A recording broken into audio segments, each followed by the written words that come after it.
The Sonic Racing Crossworlds beta has been over for almost a week now, and a lot of people are upset already, but it is what it is.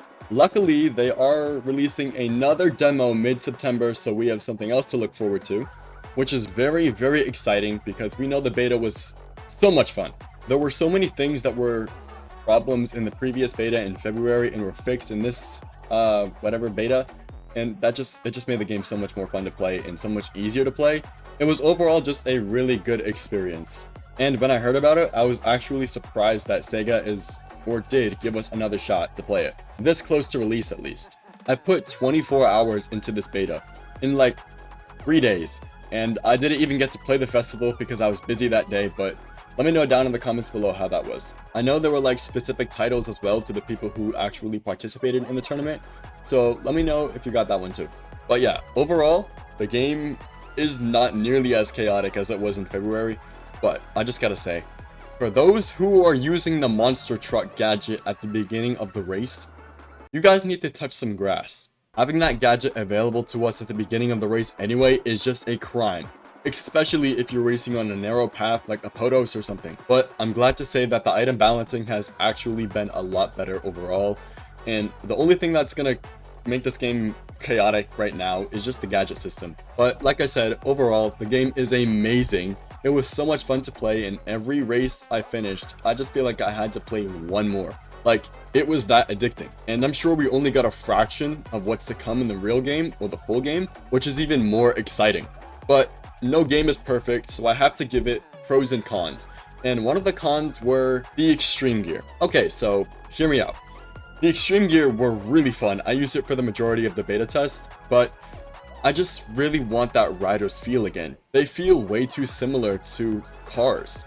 Like, Riders was its own separate gimmick, and they kind of made it seem like the inside drift bikes from Mario Kart World, and I know a lot of people are saying that, but it's kind of true. Let's take the air tricks for example. Whenever you perform tricks in Sonic Racing Crossworlds, they feel good and rewarding, but they don't give you that same mesmerizing feel of getting an S rank in Sonic Riders. If that would be included into the game, that would be so nostalgic and just so awesome to see, because it's something that is basically a trademark for the Sonic Riders series and the Extreme Gear as a whole. I'm just saying, if you were to incorporate the Extreme Gear, add some sort of Riders gimmick, maybe rail grinding, maybe like the ability to use certain gimmicks like Ride the Wind with certain extreme gears, you know, like in Free Riders and Zero Gravity and stuff. But at least we can say the extreme gear are in the game and that they're a playable option to us, and I'm gonna take what I can get. So overall, for like the gameplay functionality of the extreme gear, I would give like an 8 out of 10. It still feels very rewarding to use the extreme gear in general,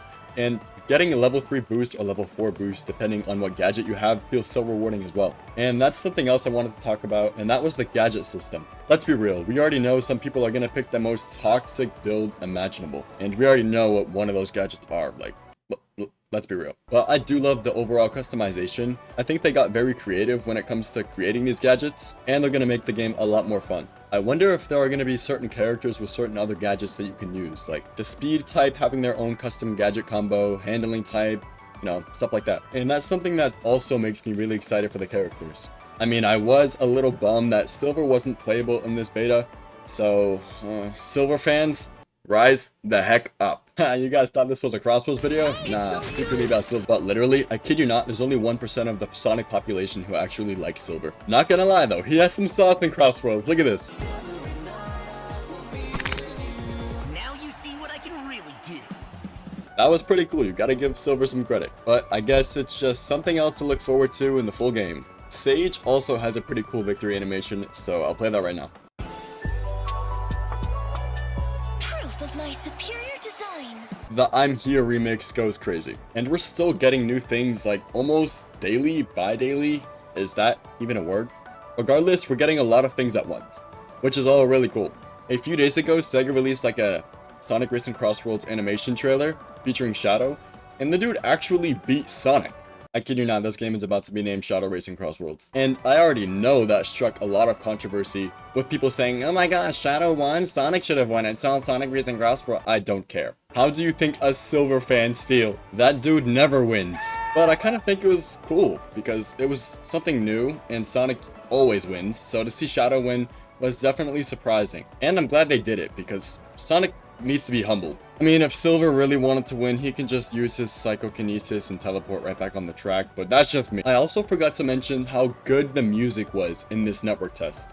My favorite OST in this entire network test had to be Sand Road. Sand Road hit so hard. Like, it makes me want to run away from the police for real. Like, where we go? I mean, the whole network test's OST was really good. And I like how every track on the third lap changes the tune a little bit. It might go a little faster, or there might be some echo or whatever, some reverb. It was like a really good touch to know that you have to rush to the final lap, or rush to finish the race. And the game doesn't really punish you for being in first that much anymore. I feel like if you were in first running the whole race, then you would get bombarded with items and those stupid slicers. But for those of you monster truck users who were at the starting line using it, for you guys, an early lead is no lead. You guys almost made me use the J word. Oh, you don't want to know what the J word is. But yeah, that's all I have to say. Let me know down in the comments below if you'll be buying Sonic Racing Crossworlds, and are you excited for it? And if you enjoyed, be sure to like and subscribe, and I will see you guys in the next one. Peace.